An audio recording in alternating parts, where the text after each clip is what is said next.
नमस्कार, आप देख रहे हैं आज तक। मैं हूं आपके साथ नवजोत रंधावा और अब आपको दिखाते हैं चुनाव आज तक। पश्चिम बंगाल में चौथे चरण का कल चुनाव होना है, वोटिंग कल होनी है, लेकिन फिलहाल एक तस्वीर पर तनाव लगातार बढ़ता जा रहा है। प्रधानमंत्री नरेंद्र मोदी के साथ एक मुस्लिम शख्स की वायरल तस्वीर पर राजनीति गर्मा गई है। ओवैसी सवाल उठा रहे हैं तो अमित शाह जवाब दे रहे हैं।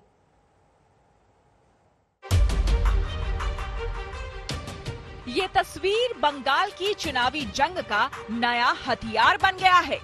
सोनारपुर में मोदी ने जुल्फिकार को करीब बुलाया, कुछ बात की और बात बढ़ती चली गई। ये तस्वीर आंधी की तरह सोशल मीडिया में बहती चली गई और इसी के साथ सियासत भी 7वें आसमान पर पहुंच गई। ओवैसी ने इस तस्वीर की आड़ में बीजेपी पर वार किया तो आज अमित शाह ने गुगली पर शॉट खेल दिया। तुम बोले तुम सुनोगे तो बोले बोलो, मेरे को नहीं मालूम कि वो क्या है, कौन है, मैं तो आप जानते, मैं तो नहीं जानता। बोले क्या बोला होगा? तो उसने कान में कहा, मोदी जी मैं बांग्लादेशी नहीं हूं। किसी ने पूछा और क्या कहा होगा? तो उसने कहा, मोदी जी हम कागज नहीं दिखाएंगे एनआरसी एनपीआर के लिए। फिर किसी ने पूछा और क्या कहा? तो उस शख्स ने कहा हो सकता है कि मोदी जी मेरी तरह की टोपी कब पहनेंगे आप? ओवैसी जी की बहुत सारी टिप्पणियों पर मैं तो टिप्पणी नहीं करता, मैं उनको इतना ही कहता हूं वो भी किसी हिंदू के साथ तस्वीर खींचा ले जरा। ये समझना मुश्किल नहीं कि मियां जुल्फिकार तो बस मोहरा बन गए, गेम कहीं और हो गया। जुल्फिकार पर तकरार तो ताजा है। मुस्लिम वोट को लेकर मोर्चाबंदी तो अरसे से जारी है। एक दाव तो तब चला गया जब ओवैसी की पार्टी AIMIM और फुरफुरा शरीफ ने चुनाव लड़ने का इरादा किया। ममता बनर्जी तभी से ओवैसी पर हमले कर रही हैं। यही तो ममता बनर्जी की सबसे बड़ी क्रास हिपोक्रेसी और अपॉर्चुनिज्म है और इनका ये कम्युनल बिहेवियर है। ममता बनर्जी ने क्या कहा था कि मुसलमान गाय है, कभी लात भी मारती तो कभी दूध भी देती। आप हमको इंसान के तौर पे क्यों नहीं देखते बंगाल के मुसलमानों को? और फिर आप ये कहते हैं कि यूनाइटेडली मुझे वोट दो। ये जो नौटंकी कम चला रही है ना ममता बनर्जी, इससे तंग है मुसलमान, ना उनका कोई फायदा हुआ है। ভোট ভাগ করবার জন্য আবার হায়দ্রাবাদের একটা পার্টিকে ধরে এনেছে। সেই পার্টিটা আবার এখানে কয়েক টাকা জোগাড় করে বিজেপি টাকা দেয় আর বিজেপির টাকায় ওরা এটা করে যায়। बंगाल का पूरा चुनाव ही इस बात पर टिका है कि ममता बनर्जी मुस्लिम वोट को किस हद तक सेंध से बचा पाती हैं और कहां तक हिंदू वोट बैंक में सेंध लगा पाती हैं। ममता का घूम घूम कर चंडी पाठ करना, मंदिर मंदिर जाना, सब कुछ उसी रणनीति का हिस्सा है।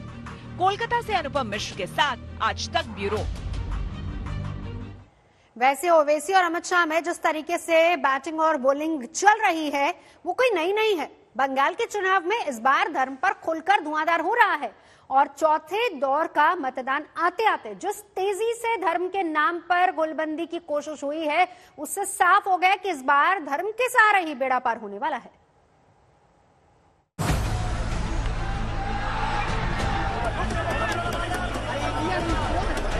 आपकी जो ताकत आप मानती थी वो मुस्लिम वोट बैंक भी आपके हाथ से निकल गया है। বাংলায় হিন্দু মুসলমান ভাগ করতে না চান সংখ্যালঘু ভাই বোনেরা আমার, ওদের একটা ভোটও দেবেন না, ওদের একটা ভোটও দেবেন না, ওদের একটা ভোটও দেবেন না। दीदी इसका मतलब ये होता है कि आप चुनाव हार रही हो। न भ्रष्टाचार पर प्रहार, न विकास के वादे, न सुशासन का गान, बस मजहब पर घमासान।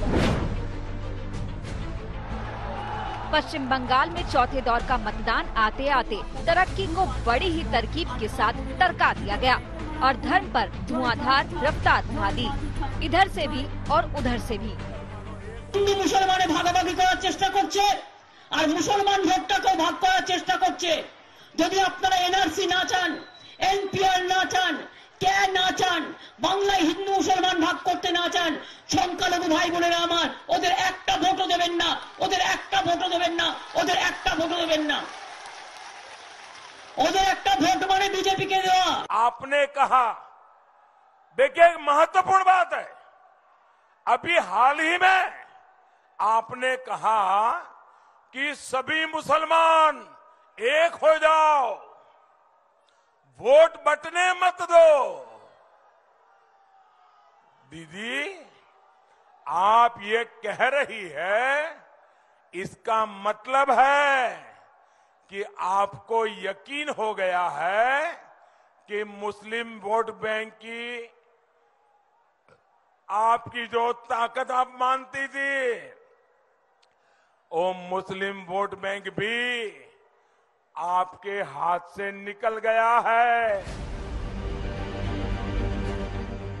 ये चौथे दौर के प्रचार की झांकी है। ममता बनर्जी खुलकर मुस्लिम कार्ड पर आ गई तो पीएम मोदी ने भी कहीं पे निगाहें कहीं पे निशाना वाले अंदाज में जवाब दे दिया।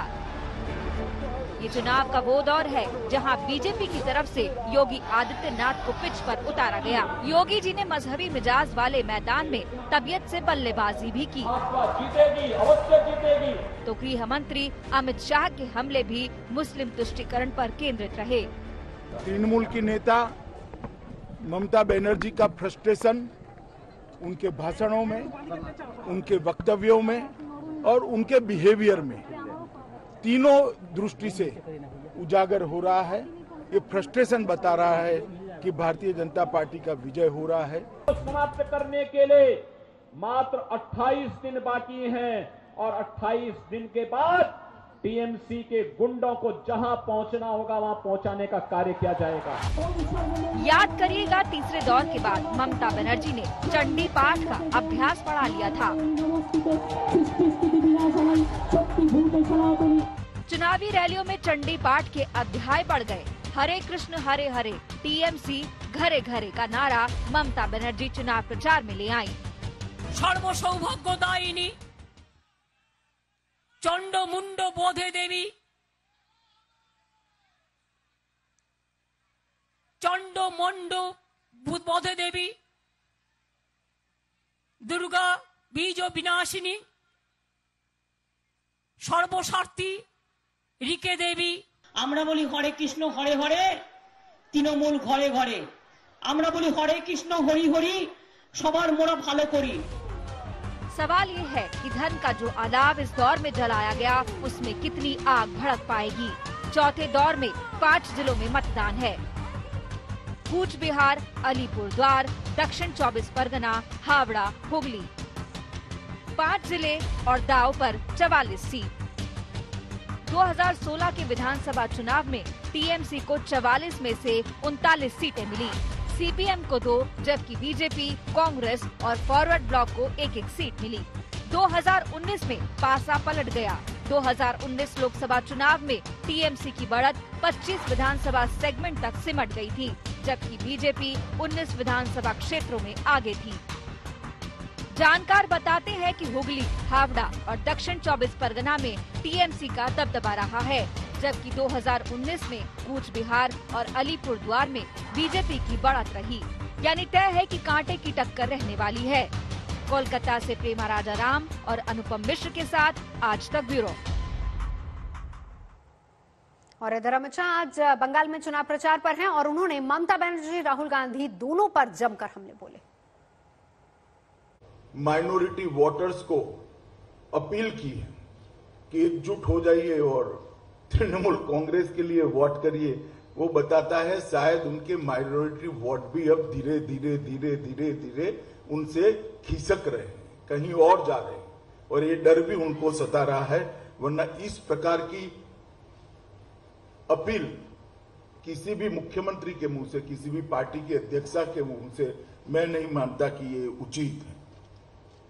इस प्रकार के काम करने की बजाय दीदी को चाहिए कि हार के कारणों का एनालिसिस करें। बेरोक टोक आपने होने दी है। अब तो कलकत्ता में बैठे हुए बंगाली बाबू को भी चिंता है कि 10 साल के बाद कलकत्ता की क्या स्थिति होगी, घुसपैठ अगर इसी तरह से चलती रही। बंगाल की जनता इसलिए आपके खिलाफ है। लाखों करोड़ों जो शरणार्थी आए हैं बांग्लादेश से, उनको नागरिकता देने का कानून मोदी जी लेकर आए। सीएए, आप सीएए का विरोध कर रही है, इसलिए हमारे बंगाल के मतदाता आपके खिलाफ है। आयुष्मान भारत की योजना हो, चाहे प्रधानमंत्री जी ने किसानों के लिए 6,000 रुपया प्रति साल भेजा है उसकी योजना हो, चाहे ग्रामीण सड़क बनाने की प्रधानमंत्री ग्रामीण सड़क योजना का विस्तार हो, चाहे रेलवे के एक्सपांशन की बात हो, हर चीज में आपने अड़ंगा लगाया है। राजनीतिक दृष्टिकोण से मोदी जी लोकप्रिय न हो जाए इसके भय से बंगाल के विकास को धीरा करने का काम, रोकने का काम आपने कहा है। फिलहाल यहां रुकेंगे एक ब्रेक के लिए। देखते रहिए आज तक।